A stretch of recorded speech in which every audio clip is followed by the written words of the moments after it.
chapter number 3, verse 12.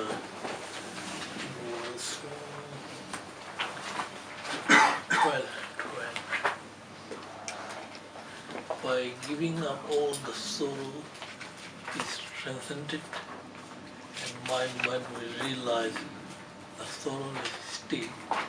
It is best that I now give everything for all beings. In the same way I shall have that. Okay, so this the commentary here, Gyaltsen Rinpoche's commentary.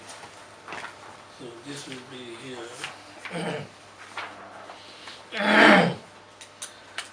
So last time we have remember in this chapter number 3 we have the explanation of the actual body of this chapter number 3, and chapter of guide and body of the third chapter of the guide in the conclusion, and the two sections, remember, practicing the taking of joy yourself and bringing joy to others, and then practicing the taking of joy yourself, number one, and bringing joy to others. Then first practicing the taking of joy. So this has two sections.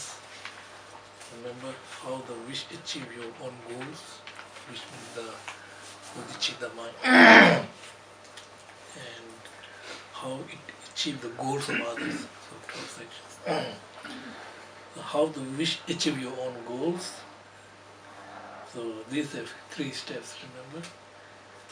Taking joy by uplifting your heart and practicing here once you have attained the wish, so to maintain your practice, and practicing the taking of joy or having attained a wish that is very hard to find.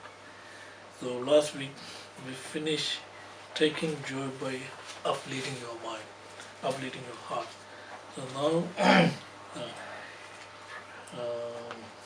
next one is practicing here once you have attained the wish. So this is the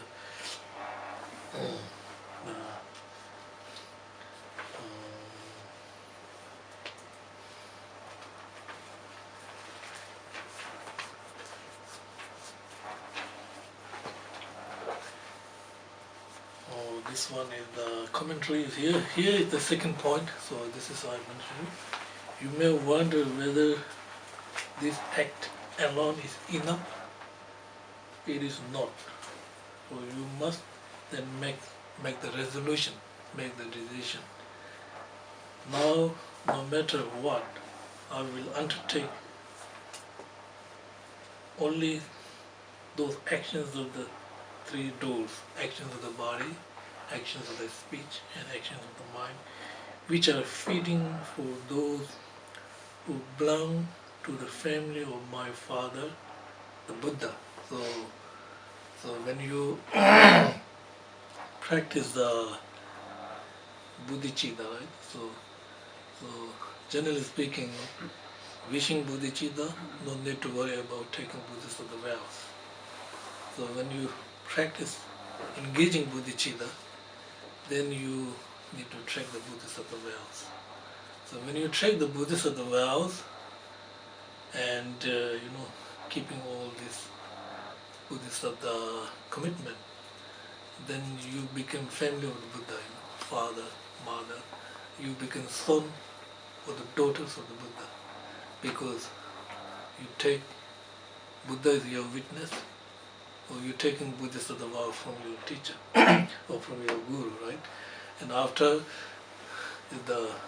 what is the purpose of you taking this Bodhisattva vows? Because I want to benefit all the sentient beings. Because of this, I'm going to take this Bodhisattva vows and making commitment not harming sentient beings. So therefore, So when you take Bodhisattva vows, then you become family of the Buddha, because you become son and daughter of the Buddha. Buddha family, we talk about Buddha family means now you are the process on the way to the Buddha's enlightenment. You started. Now what you have to do is, you have to keep this precept nicely and maintain this practice. And so it is very important that saying all your activities should be Bodhisattva activities. Generally speaking, walking, talking, sleeping is act of the bodhicitta, just like analogy of the elephant, elephant eating, elephant drinking, elephant sleeping, elephant walking. Never ever separate nature of elephant. So similarly, whether we are walking, whether we are talking, whether we are sleeping, whether we are eating, all action you can combine with bodhicitta. If you do properly, you know what I mean. So if your eating is eating, but you eating is not eating, ordinary people eating is eating, nothing, just hungry eating. This is not point, So before you eat, we do prayers, right? Prayers, offer, do prayers or 3 Om Ahum. We bless the food or drink or whatever. And before you eat, you have motivation, why am I eating, Because motivation is, I want eat, I want drink to sustain my body and sustain my mind, then I can help others. With this motivation, if you eat, then eating is Bodhisattva activities. I need sleep, because before sleep, I need to sleep because it maintains my body. And you said of this kind of all motivation, motivation is key factor, right? Whatever we do, we have motivation first, good or bad motivation, depends on the attitude. So all activities should be Bodhisattva activity. And filled with the wonderful qualities, I will make every effort I can to assure that my mind is never defiled by the breaking my vows. The rules that I have been set for those that are following the wish, both in the form of prayers and in the form of action. So we do prayers. So prayers are very, very good, because in the monastery institution we have many different kinds of prayers. Some prayers are like medicine for the prayer, especially for the sick people. And people are asking to the Green Thara prayers, especially for people who want successful business, they ask, often people do Green Thara ritual. People who have obstacles or, and they ask to do the White Thara prayers, and Amitabha Buddha's prayers, and White Umbrella Buddha prayers. So there are so many different types of prayers. All prayers are sound of, it's not ordinary prayer, because motivation is good, right? Union sound of emptiness, or the quality of prayer are composed by great master, Indian masters, and they are authentic prayer, But the person who was reciting maybe not authentic, but prayer is composed by this great master. These great masters are not like ordinary people like us. They are highly realized person. In this Guru Puja, you know what happened? When we do Guru Puja, we will plant the seed. You know, we have no time to read these 84,000 books, right? I don't have time. Me too. But when we do Guru Puja, I'm not joking. It's very serious. Whole text combined with this 84,000 teachings. So we plant the seed. Isn't it how wonderful, when we do Guru Puja? It's not like Guru Puja. Actually, at the monastery in Chushan, we have twice a month, on 10th and 25th. It's auspicious day, Sichu, we call it Sichu. Sichu means 10 auspicious days. And so this is the auspicious day, and we do Guru Puja, we will multiply the merit. Generally speaking, auspicious day is very good because we get more merit and multiply the merit.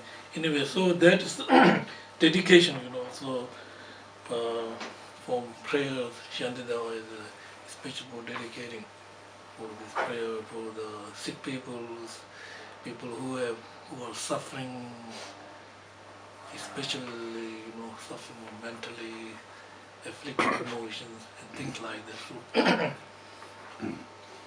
okay, next one is this. Having given this body up for the pleasure of all living beings, by killing, abusing, and beating it, may they always do as they please. So this one is the commentary is here. Suppose a poor and penniless beggar, people very poor, and were to find some very precious jewel from the garbage or precious jewel, very poor people, and somebody found very precious jewel in the pile of garbage, garbage. I am just the same for my dumb luck. That is, do simple good fortune, I have been able to develop the precious wish for enlightenment. It is surely only something that has happened through the miraculous power of the enlightened one. How the wish achieve the goal of others we will cover.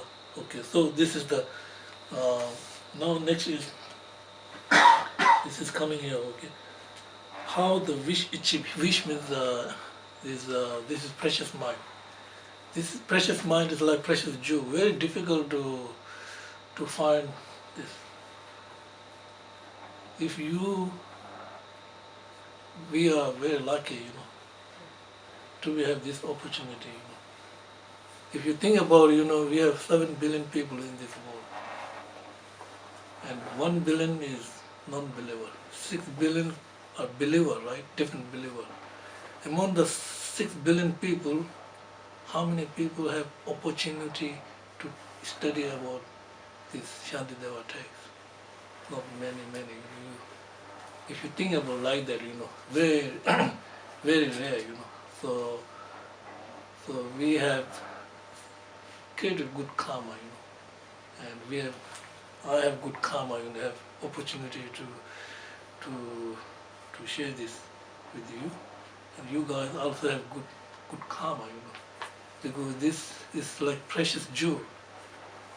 Precious jewel means it will remain forever in the mind, It is not like we can see it, right? External things we can see it, jewels, gold, whatever, money, car, dollar, we can see it, just see it. But these are temporary, right? But if we plant this precious jewel in the seed, it will remain there ever. It is your best friend, It is your reliable friend. Best friend means no matter where are you, whether you are dying or whether you are in the intermediate state, Whether you are sick, always with you, accompany with you. It is your reliable friend, It is your best friend, When you are having difficult, it will help you. You know what I mean? It is something we have to recognize. This, we are not recognizing this jewel in the garbage. We think it is not that important. Because if you really, really, really deeply analyze, this is really, really precious. You know what I mean? We look, people who are practicing this kind of mind can benefit all over the world. Example like His Holiness Dalai Lama, like I can say like Mother Teresa, I can say like Martin Luther King. These great master is a good example, because of they have this precious mind, precious mind. And they are utilizing this precious mind for the benefit of others. But we all have Buddha nature, We have Buddha nature. We all have this precious, biologically, we have zero compassion, biological, right? We do have it. So we have to utilize this great potential and do not use with the wrong direction. If you use wrong direction, today will go on forever. It will never ever come back, right? 2013, if you do good thing, you will take. 2013, if you done something, doing bad things, time will go. It will never stop, right? It is nature of time to move. His Holiness said, all we can do is use our time meaningful to the purpose of others, doing good things, helping others as much as possible. Then your life satisfied, right? If you are very selfish, there is expression in Tibet, You know what happened when we grow the, nail, nail grows. We cut the nail, not the finger, right? What happens if you cut the finger? Pain. Similarly, right? When we grow, because we have many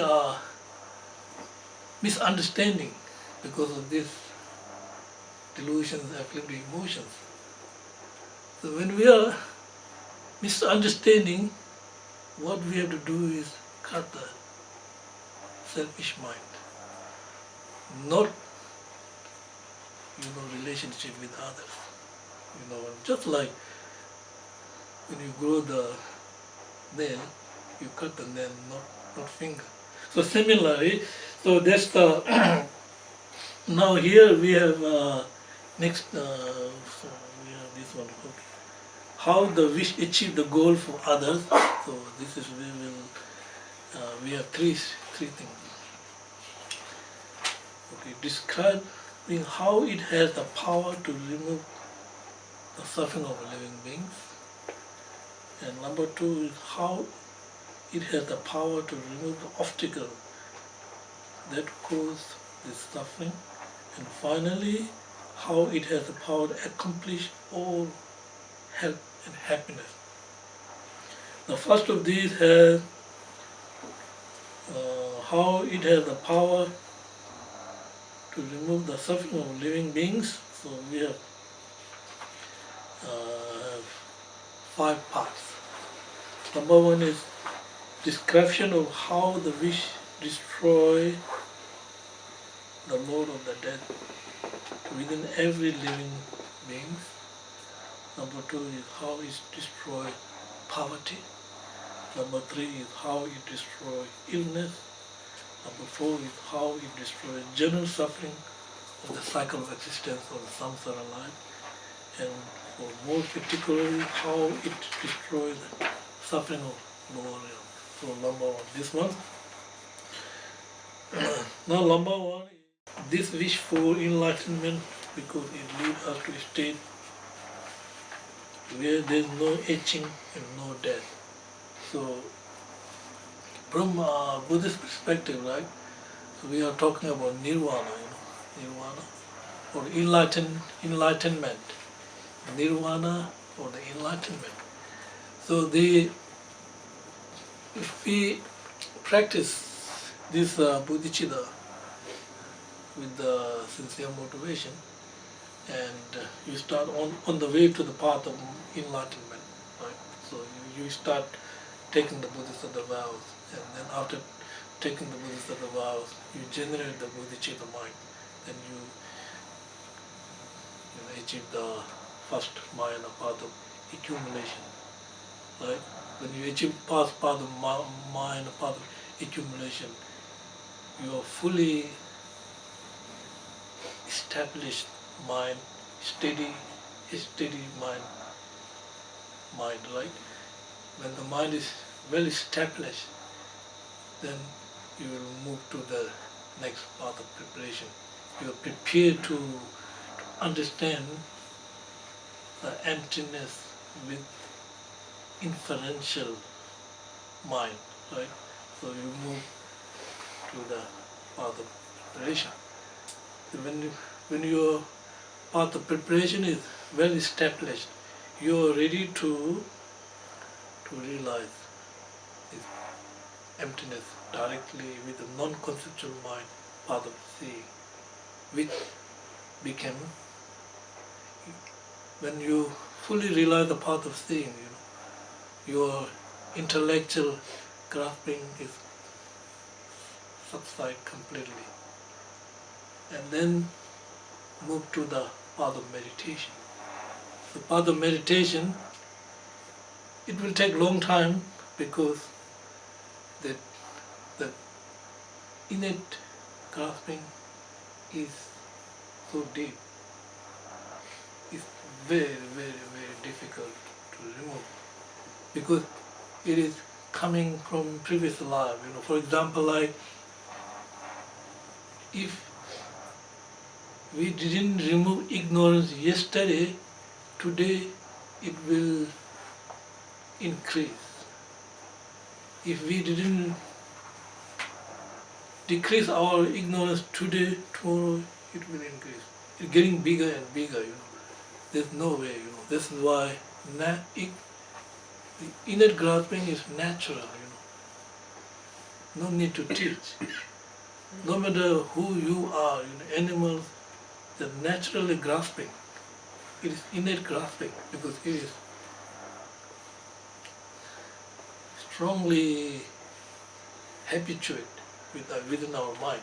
So therefore it will take a long time, like we talk about the meditation with 10 bhumis, go like that. And after this, then eventually you will enlightenment or enlightenment because Buddhist perspective, we believe everyone can become enlightenment in the future because we have Buddha nature. So when we enlighten, when we achieve nirvana, then deathless, agingless. There is no death, no aging.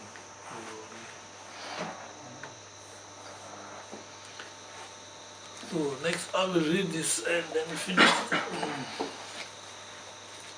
Although they may play with my body and make it source of jest and reproach, because I have given it up to them. What is the use of holding it dear?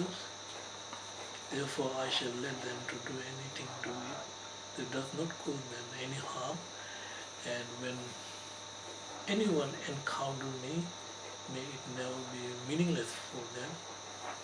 If those who encounter me, a faithful or angry thought arises, may they eternally become the source for fulfilling all their wishes. May all who say bad things to me or cause me any other harm, and those who mock and insult me have the fortune to fully awaken. Now I will read these commentaries. Here is the second one. There is as well an endless treasure house which removes the poverty of every living thing, for it grants never endingly and wealth of both material thing and the Dharma. The treasure too is the same wish for enlightenment, Bodhisattva. Third one is there is supreme medicine which puts a final end to every illness of the living being, and it too is this same wish. So this wish for enlightenment is just like medicine. Fourth is there is a great tree which provides a cool spot that fresh and clear away the suffering of all these beings who have tired themselves by wandering along the road of cycle of existence. This too is the wish. So wishful, and this Bodhicitta have power to cut the root of samsara, cycle of existence. And fifth is there is a great span, a breach that allows all living beings to escape from the three lower realms. This too is the wish, wishful. These all five are the, like Bodhicitta have this kind of power. If you practice Bodhicitta, you will escape from the three lower realms. If you practice the Bodhicitta, you will be escape from the samsara and this kind of power. So, okay, now here is the now when we listen the teachings, right? It's very important at the beginning when we listen teaching like the text Shantideva, right? At the beginning we gain knowledge of the Dharma, So we are studying this chapter. We have 10 chapters, right? So we finished chapter number 1, right? Everyone understand, right? Chapter number 2 finished. Now we are on the chapter number 3. So we gain some knowledge and understanding of the, understanding of this text. Because we want knowledge is something like somebody who are starving, man want good meal, good food, delicious food. So when you are starving, in your mind only food. When you are thirsty, in your mind only drink or whatever, water, right? It only comes in the mind, right? So similarly, at the beginning when we are listening or studying, we are just like that starving man want good meal, good delicious food. So here we are talking about mental food. We're not talking about physical food can sustain the physical body, right? Mental food can sustain the mental attitude. So the mental food is kind of like meditation, understanding the quality of meditation. Mental food is kind of like knowledge which gain from understanding, thinking, and you cultivate and meditate. Generally speaking, right? Generally speaking, we need to stabilizing the mind and cultivate. In the middle, when we get some kind of knowledge, like some kind of Dharma knowledge, just like medicine, medicine, medicine. In the end, right, and understanding of non-duality, teachings are, understanding non-duality, like the collapse of the chalice stands, right? Chalice stand. Chalice. Yeah, chalice stand. Greatest deception. Greatest deception is duality mind. Deceiving our, deceiving our deceiving our mind, isn't it? So it means what we have to do is whenever we listen teaching, we need to open the mind. In fact, open the mind.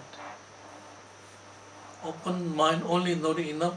We need keep knowledge in the mind, maintain our mind. But that is not enough. We need right attitude and not mixed with negative attitude. So open your mind and then keep whatever you understand, keep or maintain in your mind. Use this with right attitude or right motivation. Otherwise, his great master says, if you motivation is something negative, if your wrong attitude, then it can be like very delicious food mixed with poison. Beginning we can taste, but at the end it will make you sick, or it will cause you problem. So with this attitude, then we will open our mind, isn't it? So mind, open our mind. So that when we talk about the open our mind means which mind we are opening. We are not opening our ordinary mind. No need it open all the time. What we have to do is we have to open our clear nature of mind. Opening clear nature of mind is within practice and meditation. Can only first knowledge, then through knowledge we think and we cultivate and we contemplate. It means we must first contemplate on the mind. So that means here, I will read this by the great Tibetan masters.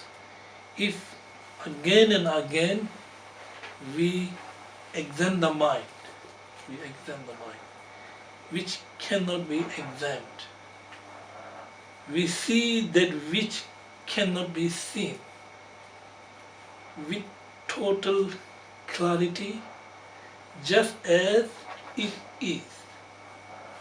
May the faultless mind, freed from all the doubts about being and not being, recognize itself. So the meaning of this, it means when we talk about contemplating on the mind, isn't it?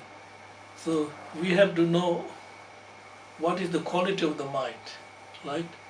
Contemplating of the mind means it is the quality of the mind to know, to experience, is the quality of the mind, right? Object appears to the mind, and knowing, and these are the quality of the mind. But we never pay attention, We never pay attention how mind function. It means if you discover something, your daily activities coming this morning, if you discover, for example, like this morning you wake up and you discover, something, where does my thought comes, where it remains, where it disappears. Do we pay attention like this? If we are paying attention like this, we are contemplating on the mind. You know what I mean? If you, any thought arise, if you have any opportunity to contemplate whether this thought comes, arise and departure, then you discover the activity of the mind, right? And if you discover something like that, even just one single thought, if you contemplate something like that, then next is, oh, so I discover, this thought coming, remaining, and departure. Now, where this thought is located, where it will departure. Next, now by contemplating on this specific thought, I discover, coming, remaining, and departure. Now, next question is, this thought, where it is located and where it will disappear. By examining something like that, right? Where it located, where it departure. Then the mind is experiencer, right? Experiencer. What is experiencing? Mind, generally speaking, experiencer, right?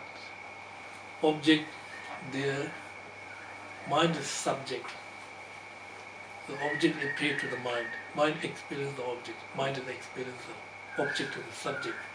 If the mind is experiencer, this experiencer mind, what kind of characteristic and quality have this experiencer mind? Does this experiencer mind have quality of shape, color, something like that? By examining something like this, you will recognize it is experiencer, but does not have quality of this shape, color, and it is empty of this physical experience.